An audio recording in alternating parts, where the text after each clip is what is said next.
118 বছর বয়সী কারি মজিদ মোল্লা চশমা ছাড়াই নিয়মিত কোরআন পড়েন, করেন 5 ওয়াক্ত নামাজের ইমামতি। আজান হলেই কারো সাহায্য ছাড়াই মসজিদের উদ্দেশ্যে বেরিয়ে পড়েন নামাজ পড়াতে। উনি বলছে 118 বছর, 118 বছর বয়স। এখন আমাদের এই যে মসজিদে উনি ইমামতি করে, উনি আবার আল্লাহ দিয়ে শত শত লোকে জামাতে নামাজ পড়ে। 118 বছর বয়সে চশমা ছাড়াই কোরআন পড়তে পারা এবং 5 ওয়াক্ত নামাজে ইমামতি করার সক্ষমতাকে আল্লাহর নিয়ামত বলে মনে করেন এলাকাবাসী।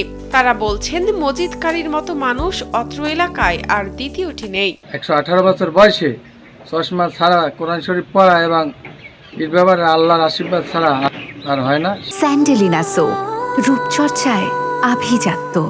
কারি মজিদ মোল্লা 1315 বঙ্গাব্দে জন্মগ্রহণ করেন বলে জানিয়েছেন। এখন পর্যন্ত প্রতিদিন প্রায় 1.5 কিলোমিটার পথ পায়ে হেঁটে বাজার করে আনেন তিনি। বৃদ্ধ এই মানুষটির যে 118 বছর বয়স হয়েছে তাকে দেখলে বোঝার উপায় নেই। প্রবীণ এই মানুষটি যেন একটি জীবন্ত ইতিহাস। সে প্রতিদিন এত বয়স হওয়ার সত্ত্বেও তিনি বাজারে ব্যাগ নিয়ে বাজারে আসেন এবং বাজার করে সে হেঁটে হেঁটে বাড়ি যান।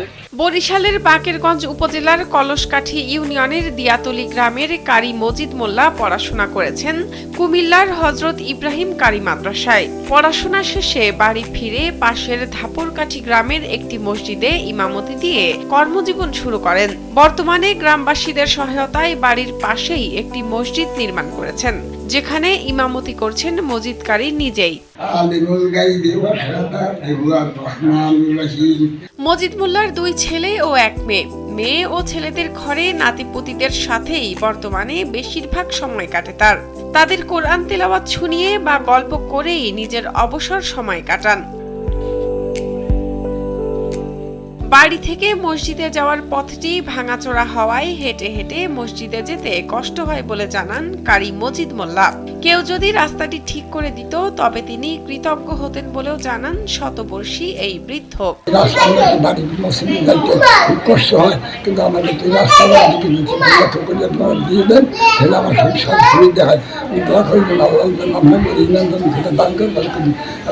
শাহনাজ পারভিন, কালবেলা।